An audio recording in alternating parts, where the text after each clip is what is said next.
আসসালামু আলাইকুম। অবিরাম বাংলা সংবাদে সবাইকে স্বাগত জানাচ্ছি আমি আফরোজা রূপা। শুরুতে বিআরবি কেবল সংবাদ শিরোনাম। 1.5 মাসেও বই পায়নি স্কুলের শিক্ষার্থীরা, এখনো ছাপা বাকি 12 কোটি। এপ্রিলের আগে পুরো দমে ক্লাস নেওয়া সম্ভব হবে না বলছেন শিক্ষকরা। নতুন রাজনৈতিক দলে যোগ দেবেন কিনা আগামী সপ্তাহে চূড়ান্ত সিদ্ধান্ত জানালেন উপদেষ্টা নাহিদ। যুক্ত হলে সরে দাঁড়াবেন সরকারি পদ থেকে।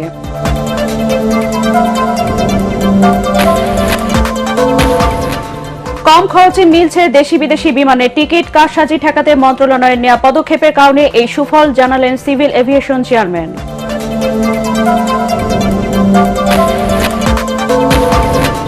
শিল্প কারখানার বিষাক্ত বর্জ্যে ভয়াবহ দূষণের কবলে ময়মনসিংহের ভালুকার নদীগুলো, ক্ষতির মুখে ফসলি জমি, নানা রোগে আক্রান্ত হচ্ছেন স্থানীয়রা।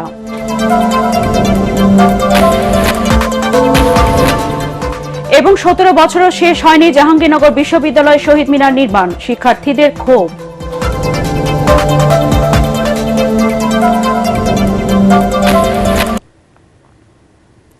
শুনছিলেন বিআরবি কেবল সংবাদ শিরোনাম। এবার বিস্তারিত সংবাদ। নতুন বছরে 1.5 মাস পার হলেও সব বই হাতে পায়নি শিক্ষার্থীরা।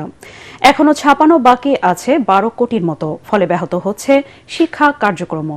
শিক্ষকরা বলছেন মার্চে রোজা ছুটি থাকায় এপ্রিলের আগে পুরোদমে ক্লাস নেওয়া সম্ভব হবে না। এতে আবারও শিক্ষণ ঘাটতির আশঙ্কা করছেন শিক্ষা গবেষকরা। প্রশ্ন তুলেছেন শিক্ষা মন্ত্রণালয়ের ভূমিকা নিয়ে। রিপোর্টে জানাচ্ছেন মাহবুব কবির চপল। জানুয়ারির 10 তারিখের মধ্যে ষষ্ঠ থেকে নবম শ্রেণীর 3টি বই ছাড়াও আরও 5টি বই দেওয়ার আমাদের পরিকল্পনা, এবং মাধ্যমিকের বাকি বইগুলো 20 তারিখের মধ্যে। কথা রাখেননি এনসিটিবির চেয়ারম্যান। 20 ফেব্রুয়ারির মধ্যেও সব বই পৌঁছাতে পারেননি শিক্ষার্থীদের হাতে। প্রাথমিকের শিক্ষার্থীরা বেশিরভাগ বই পেলেও সংকট বেশি মাধ্যমিকে। কিছু প্রতিষ্ঠানে প্রায় সব বই দেয়া হয়েছে, আবার অনেক জায়গায় ষষ্ঠ থেকে দশম শ্রেণী পর্যন্ত কোথাও 3টি, কোথাও 6টি বই পেয়েছে শিক্ষার্থীরা। আমি ক্লাস 6-এ পড়ি। আমি 3টা বই পেয়েছি। বই ছাড়া আমাদের পড়তে ভালো লাগছে না। এ পর্যন্ত মাত্র 3টা বই পেয়েছি, এখনো আমাদের প্রায় 7-8টার মতো বই এখনো বাকি রয়েছে। আমাদের সামনেই পরীক্ষা, তো এটার জন্য আমাদের বইটা নেওয়া উচিত যেন আমরা আরো আগে যেতে পারি। যথাসময়ে শিক্ষার্থীরা যদি বই না পায় সেক্ষেত্রে কিছুটা সমস্যা হয়। এই সমস্যার সমাধানের জন্য যেমন আমরা এনসিটিভির ওয়েবসাইট থেকে ডাউনলোড করে চেষ্টা করতেছি সেটা রিকভার করার জন্য যতটুকু পারা যায়।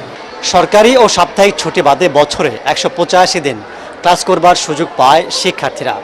মার্চে রমজানের কারণে স্কুল বন্ধ থাকবে, সেক্ষেত্রে 8 মাসে অনেক বিষয়ে সিলেবাস শেষ করতে হবে, যা শিক্ষার্থীদের কাছে চাপ সৃষ্টি করবে বলে মনে করছেন শিক্ষকরা। মারাত্মক প্রেশার পড়বে, তবে আমরা চেষ্টা করব এই 8 মাসের ভিতর আমরা সিলেবাসটা কমপ্লিট করতে। আমরা অ্যাকচুয়ালি এপ্রিলের আগে ক্লাস পুরো দমে শুরু করতে পারবো না। এবছর বিনামূল্যে 40 কোটি নতুন বই দিচ্ছে সরকার। এর মধ্যে গত 2.5 মাসে 28 কোটি বই সরবরাহ করতে পেরেছে ছাপাখানাগুলো। বাকি 12 কোটি বই দিতে সময় লাগবে মাসখানেক। এর জন্য দেরিতে কাজ পাওয়াকে দায়ী করছেন প্রেসের মালিকরা। এটা একটা ক্যালেন্ডার থাকা উচিত যে আমি এই তারিখে কাজ শুরু করব, এতদিন সময় দিব, এতদিনের মধ্যে ডেলিভারি থাকবো। এই পরিকল্পনা, স্থায়ী পরিকল্পনা যে প্রতি বছর কাজ করা হয় তাহলে সমস্যা হবে না। করোনার সময় যে শিক্ষণ ক্ষতি হয়েছে তার পরবর্তীতে সেটি কাটিয়ে উঠতেই অনেক কষ্ট হচ্ছে। এখন যদি সময় মতো লেখাপড়া শুরু না করা যায় তাহলে তো শিক্ষার্থীরা পিছিয়ে যাবে।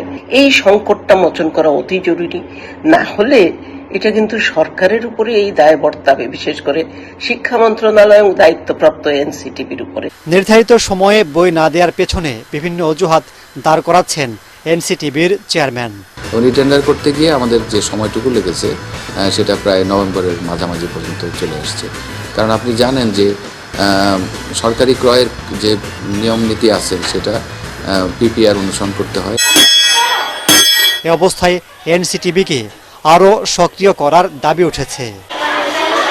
মাহবুব কবির চপল, এটিএন বাংলা, ঢাকা। নতুন রাজনৈতিক দলে যোগ দেওয়ার সম্ভাবনা আছে বলে জানিয়েছেন তথ্য ও সম্প্রচার উপদেষ্টা নাহিদ ইসলাম। এই সপ্তাহের শেষে এই বিষয়ে চূড়ান্ত সিদ্ধান্ত নেবেন বলে গণমাধ্যমকে জানান তিনি। সোমবার রাজধানীর ওসমানী স্মৃতি মিলনায়তনে জেলা প্রশাসক সম্মেলনের দ্বিতীয় দিনের একাদশ ও শেষ অধিবেশন শেষে সাংবাদিকদের প্রশ্নের জবাবে উপদেষ্টা একথা বলেন। নাহিদ ইসলাম বলেন, যুক্ত হওয়ার সম্ভাবনা রয়েছে, যদি হই তাহলে সরকারি দায়িত্ব থেকে সরে দাঁড়াবেন বলে জানান তিনি।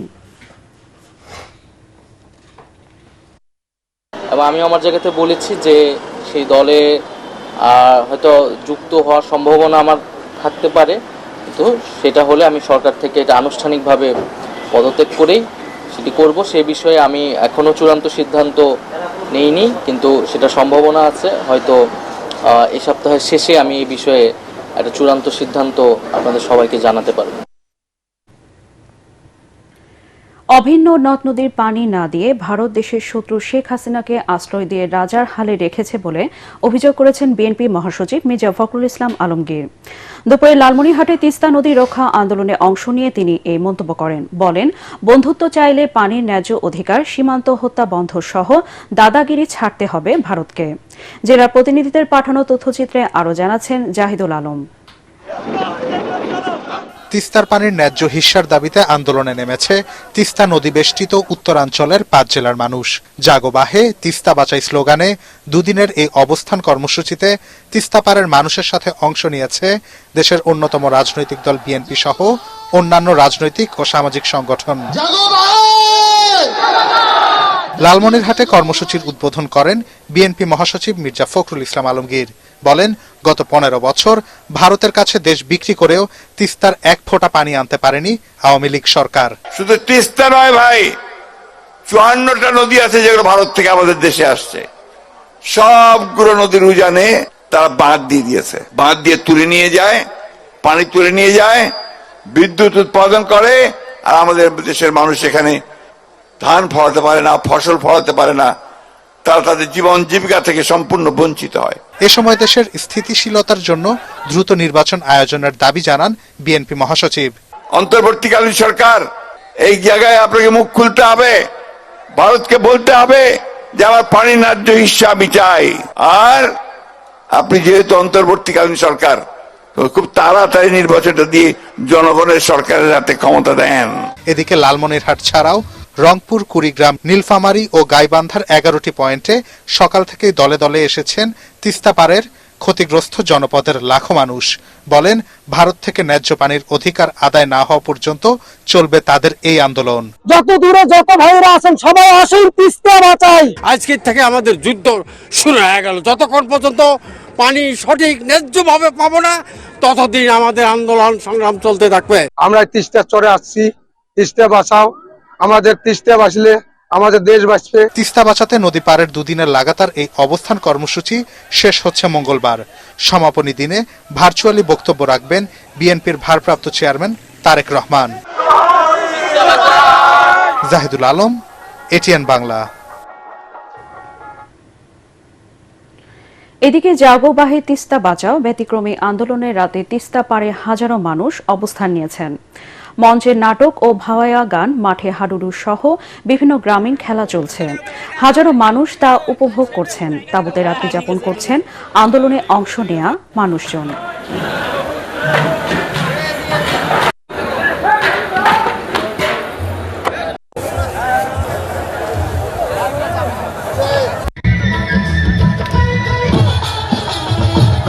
তিস্তা রক্ষার জন্য আমরা এই যে গভীর রজনীতে, এই যে শীতকাল, তখন আমরা সবাই মিলে এখানে আসছি। আমরা যতদিন এটা দরকার হলে আরো 2-4 দিন থাকা লাগলে আমরা থাকবো। টিকিট কারসাজি ঠেকাতে মন্ত্রণালয় নেওয়া পদক্ষেপে সুফল মিলেছে। গ্রুপ টিকিট নীতিমালা ও মধ্যপ্রাচ্য সহ কয়েকটি দেশের ভাড়া নির্ধারণ করায় কম খরচে সহসায় পাওয়া যাচ্ছে দেশি বিদেশি বিমানের টিকিট। এভিয়েশন বিশেষজ্ঞরা বলছেন, পরিচালনা ব্যয় কমানো ও দেশীয় বিমানের সক্ষমতা বাড়ালে কমবে টিকিটের দাম।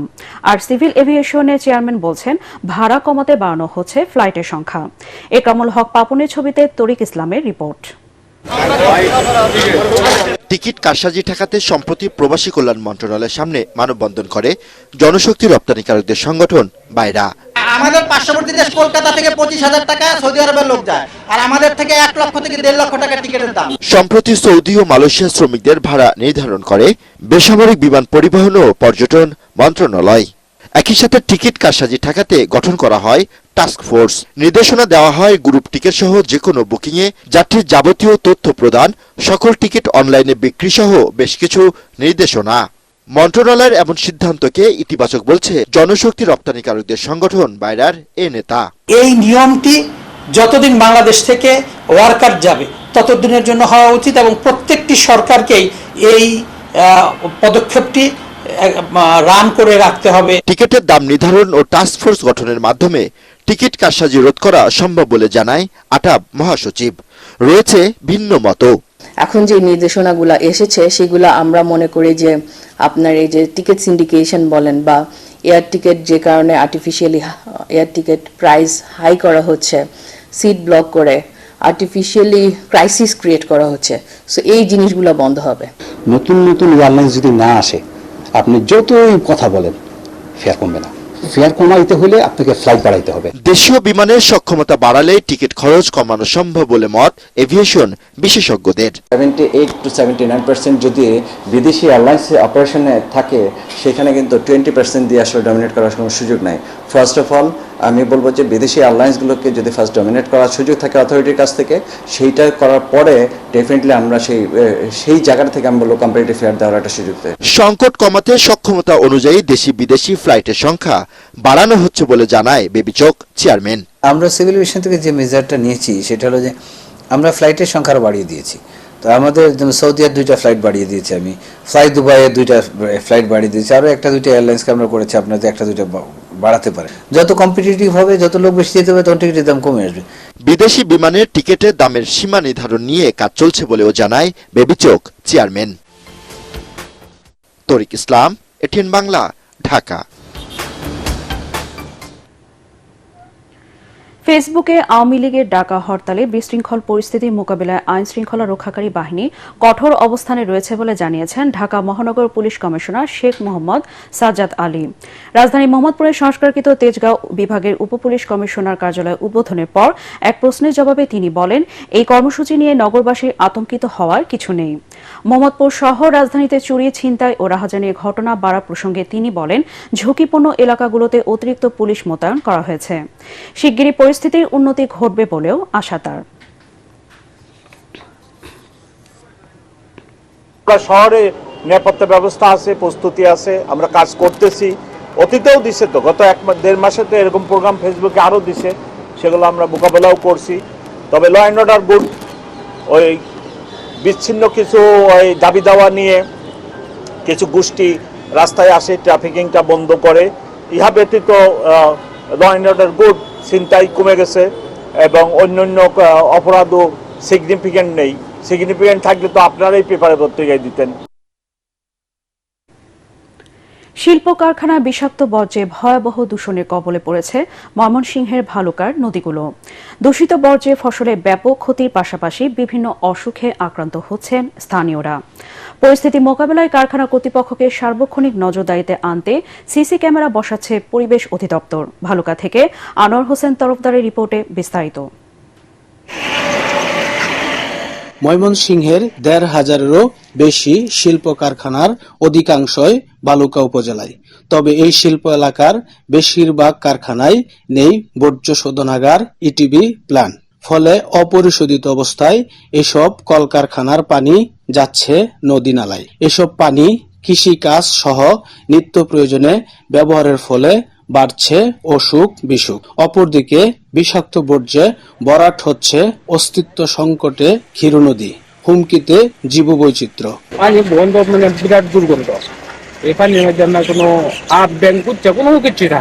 মাছ তো দূরের কথা, আগে যে পরিমাণ মাছ আছে পানি শোষণ করে ছাড়ে না, হুমাইরা ছাড়া দেয়। পানির নামলে এই যে ধরুন ছোল তরি খাদ্য ইয়া হয়ে যা, হাঁস ফালতারি না, হাঁসকে নুকটা খায়া, এই যে রঙের পানি খায়া ইয়া হয়ে যা, মারা যায়। নদীর পানি এখন ব্যবহার করা যায় না।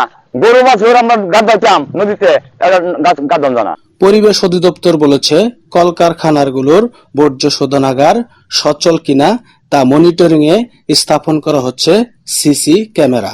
যে ইন্ডাস্ট্রিগুলো আছে সেই ইন্ডাস্ট্রিগুলো আমরা সিলেক্ট করেছি যে কোন কোন ইন্ডাস্ট্রি থেকে এই দূষণ গুলো হচ্ছে, এবং পাশাপাশি এটা নিয়ে আমাদের কর্ম পরিকল্পনা অনুযায়ী নিয়মিত মনিটরিং সেটা আমাদের চলছে। দীর্ঘ সময় ধরে চলে আসা এই সমস্যার সমাধানে কর্তৃপক্ষকে কার্যকর ব্যবস্থা নেওয়ার দাবি স্থানীয়দের। কলকারখানার বিষাক্ত পানি নদীতে ফেলার কারণে বালুকার অভিশাপ হয়ে গেছে এই নদী।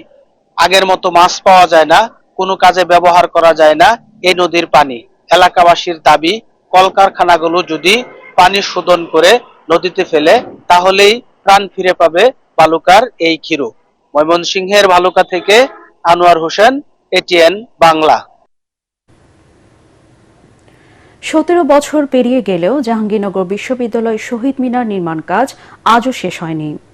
মহান ভাষা আন্দোলন ও স্বাধীনতা সংগ্রামের শহীদদের স্মরণে এই শহীদ মিনারে উঠে আসবে বাংলার ঐতিহ্য, সংস্কৃতি, মাটি, মানুষ, আন্দোলন, সংগ্রাম ও গণতন্ত্রের চেতনা। তবে 2008 সালে শুরু হয়েও এখনও তা শেষ না হওয়ায় ক্ষোভ জানিয়েছেন শিক্ষার্থীরা। সাভার থেকে শেখ বাশারের রিপোর্ট জানাচ্ছেন জাহিদুল আলম। জাহাঙ্গীরনগর বিশ্ববিদ্যালয় ক্যাম্পাসের কেন্দ্রস্থল এবং কলা ও মানবিক অনুষদের সামনে মাথা উঁচু করে দাঁড়িয়ে আছে এই শহীদ মিনার।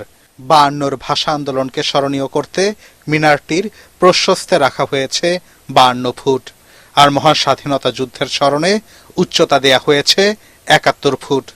1947 সাল থেকে শুরু করে স্বাধীনতা সংগ্রামের ইতিহাসের প্রতিটি ধাপের প্রতি শ্রদ্ধা জানাতে ভিত্তিমঞ্চে ব্যবহার করা হয়েছে 8টি সিঁড়ি, যেখানে স্থান পেয়েছে এই বাংলার ইতিহাস, ঐতিহ্য, সংগ্রাম আর গণতন্ত্রের কথা। শহীদ মিনারটি ডিজাইন করেছেন স্বনামধন্য স্থপতি রবিউল হোসাইন।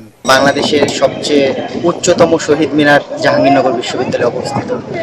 সৌভাগ্যক্রমে আজ আমি সেই ইউনিভার্সিটির স্টুডেন্ট। আমরা তাদের চেতনায় উজ্জীবিত হতে পারি, যেভাবে তারা ভাষা আন্দোলনে নিজেদের আত্মত্যাগ করে ঝাঁপিয়ে পড়েছে নিজের মাতৃভাষাকে রক্ষা করার জন্য। বাঙালি জাতির যে কোনো অর্জন করার ক্ষেত্রে আমরা সবসময় একনিষ্ঠভাবে থাকি।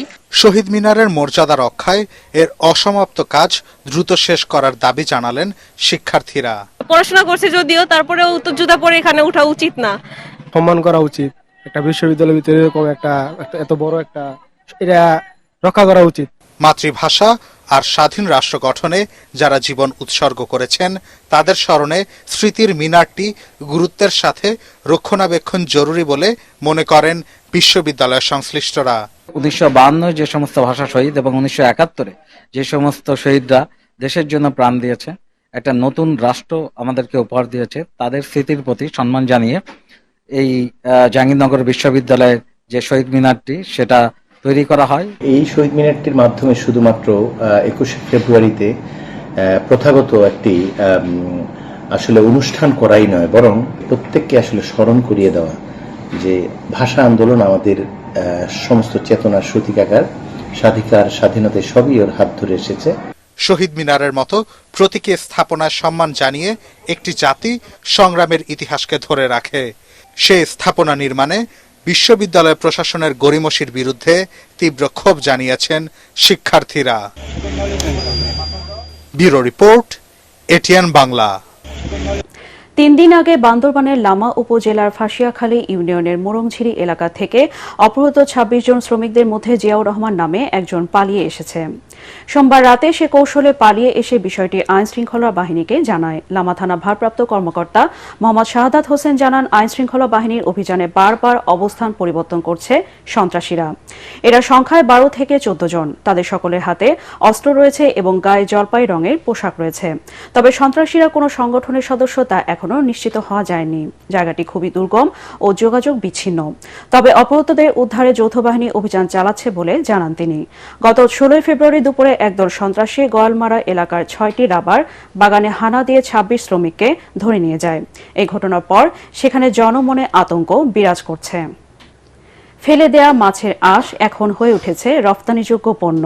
সম্ভাবনাময় শিল্পকে ঘিরে প্রান্তিক পর্যায়ে উদ্যোক্তারা এগিয়ে আসছেন, প্রয়োজন দেখা দিয়েছে দক্ষ কর্মীর। মাছের আঁশ প্রক্রিয়াজাত করে রপ্তানির সম্ভাবনা দেখা দেওয়ায় হতদরিদ্র জনগোষ্ঠীর কর্মসংস্থান সৃষ্টির লক্ষ্যে কাজ করে যাচ্ছে যশোরে আদ্দিন ওয়েলফেয়ার সেন্টারের মৎস্য ইউনিট। যশোর থেকে তামান্না ফারজানার রিপোর্ট, জানাচ্ছেন খায়রুল ইসলাম। মাছে ভাতে পরিচিত বাঙালির কাছে মাছের আঁশের কোনো কদর ছিল না, কিন্তু এখন এই ফেলে দেওয়া পণ্য থেকেই বৈদেশিক মুদ্রা আয়ের পথ সৃষ্টি হওয়ায় আগ্রহ বাড়ছে ব্যবসায়ীদের। বর্তমানে বাংলাদেশ থেকে প্রতি বছর 200 কোটি টাকার বেশি মাছের আঁশ রপ্তানি হচ্ছে কয়েকটি দেশে, যা দিন দিন বাড়ছে। এর ফলে চাহিদা বাড়ছে প্রান্তিক পর্যায়ের উদ্যোক্তার। প্রয়োজনীয়তা দেখা দিয়েছে এ কাজের দক্ষ কর্মীর। এই কাজে এগিয়ে এসেছে আদ্দিন ওয়েলফেয়ার সেন্টারের মৎস্য ইউনিট।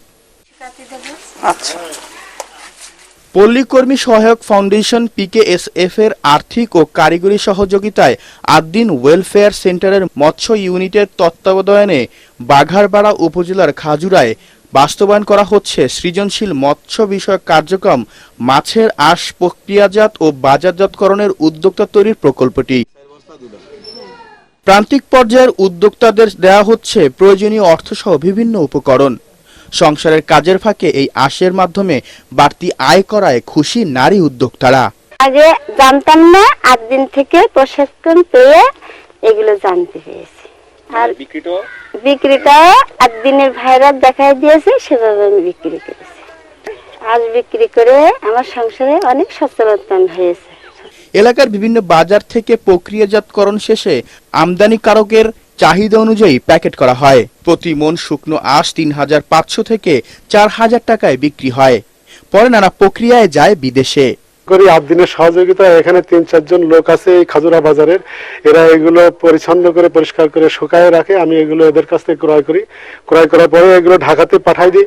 পাঠানোর পরে ওরা ওখান থেকে প্রসেসিং করে বায়ার আছে চায়নাতে যায়। এসব আঁশ প্রসাধনী সামগ্রী, ঔষধ সহ নানা পণ্যের প্রধান উপকরণ। তাই মাছের আঁশ না ফেলে এর রক্ষণাবেক্ষণ ও প্রক্রিয়াজাতকরণের জন্য প্রশিক্ষণ সহ সব ধরনের সহায়তা দেওয়া হবে বলে জানালেন আদ্দিন ওয়েলফেয়ার সেন্টারের মৎস্য কর্মকর্তা। মাছের আইস বা মাছের বজ্রগুলো ব্যবস্থাপনার পাশাপাশি মাছের যেহেতু আমরা আইসগুলো ফেলে দিই, সেটা না ফেলে দিয়ে বজ্র ব্যবস্থাপনার সাথে সাথে আমরা যেন বাড়তি কিছু আয়ের উৎস বের হয়, এর জন্য আমরা আমাদের সদস্যদেরকে সবসময় উদ্বুদ্ধ করে যাই। একেবারেই বাতিল মাছের আঁশ এখন ভারত, চীন, জাপান, ইন্দোনেশিয়া, থাইল্যান্ড সহ বিভিন্ন দেশে রপ্তানি হচ্ছে। ধীরে ধীরে বৈদেশিক মুদ্রা অর্জনের অন্যতম প্রধান খাত হয়ে উঠবে বলে মনে করছেন সংশ্লিষ্টরা। Bureau report, ATN Bangla. এবার আন্তর্জাতিক সংবাদ।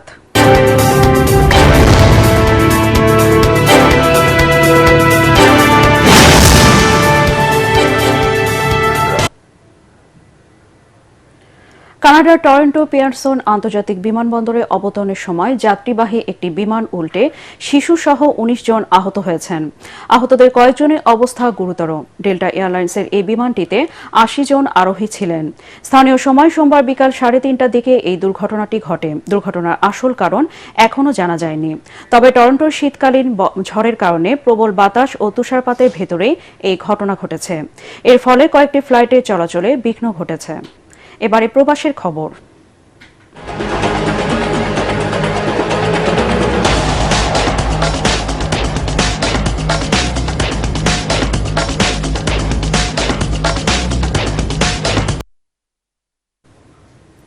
নানা আয়োজনে নিউ ইয়র্কের মানিকগঞ্জ কল্যাণ সমিতি US এর নতুন কমিটির অভিষেক ও পিঠা উৎসব অনুষ্ঠিত হয়েছে। নতুন ধানে নতুন প্রাণে চলো মাতি পিঠার ঘ্রাণে, এই স্লোগানে উডসাইডের কুইন্স প্যালেসের এই আয়োজনে মানিকগঞ্জবাসী ছাড়াও কমিউনিটির নেতারা অংশ নেয়। অনুষ্ঠানের উদ্বোধন ঘোষণা করেন সংগঠনের আহ্বায়ক নূরজাহান ভূঁইয়া ঋতু। নবনির্বাচিত কমিটির সদস্যরা সমিতির লক্ষ্য ও উদ্দেশ্য মেনে কাজ করার শপথ নেন। নতুন কমিটির সভাপতি নির্বাচিত হয়েছেন লুৎফর রহমান জুবায়ের ও সাধারণ সম্পাদক হয়েছেন সজীব চৌধুরী। এবারে পাটেক্স খেলার খবর।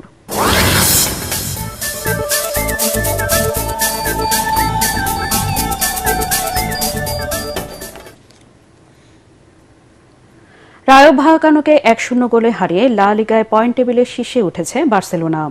নো ক্যাম্পে 4 মিনিটে এগিয়ে যাওয়ার সুযোগ পায় কাতালানরা। 4 মিনিটে রবার্ট লেভানদোভস্কির হেড অল্পের জন্য লক্ষ্যভ্রষ্ট হয়। এরপর 20 আর 23 মিনিটে সুযোগ পেয়েও তা কাজে লাগাতে পারেননি রাফিনহা। তবে গোল পেতে অপেক্ষা করতে হয়নি বার্সেলোনাকে। পেনাল্টি থেকে 28 মিনিটে এগিয়ে দেন লেভানদোভস্কি। সেই গোল আর শোধ দিতে পারেননি ভায়াকানো। এই জয় 51 পয়েন্ট নিয়ে শীর্ষে উঠেছে হান্সি ফ্লিকের দল। সমান পয়েন্ট নিয়ে গোল পার্থক্যে 2 রিয়াল মাদ্রিদ। শেষ করার আগে বিআরবি কেবলস সংবাদ শিরোনাম আরেকবার। 1.5 মাসেও বই পায়নি স্কুলের শিক্ষার্থীরা। এখনো ছাপা বাকি 12 কোটি। এপ্রিলের আগে পুরোদমে ক্লাস নেওয়া সম্ভব হবে না বলছেন শিক্ষকরা।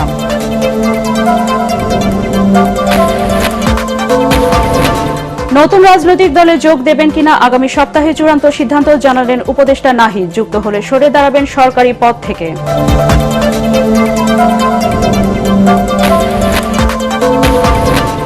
কম খরচে মিলছে দেশি বিদেশি বিমানের টিকিট। কারসাজি ঠেকাতে মন্ত্রণালয়ের নেওয়া পদক্ষেপের কারণে এই সুফল জানালেন সিভিল এভিয়েশন চেয়ারম্যান।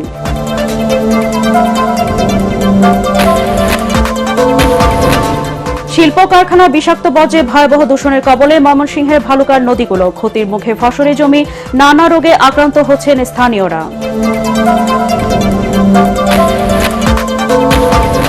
এবং 17 বছরও শেষ হয়নি জাহাঙ্গীরনগর বিশ্ববিদ্যালয়ের শহীদ মিনার নির্মাণ। শিক্ষার্থীদের ক্ষোভ।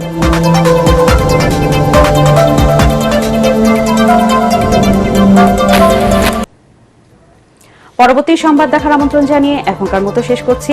এটিএন বাংলা সংবাদ ইউটিউবে দেখতে ব্রাউজ করুন youtube/ATN বাংলা নিউজ। ধন্যবাদ সবাইকে।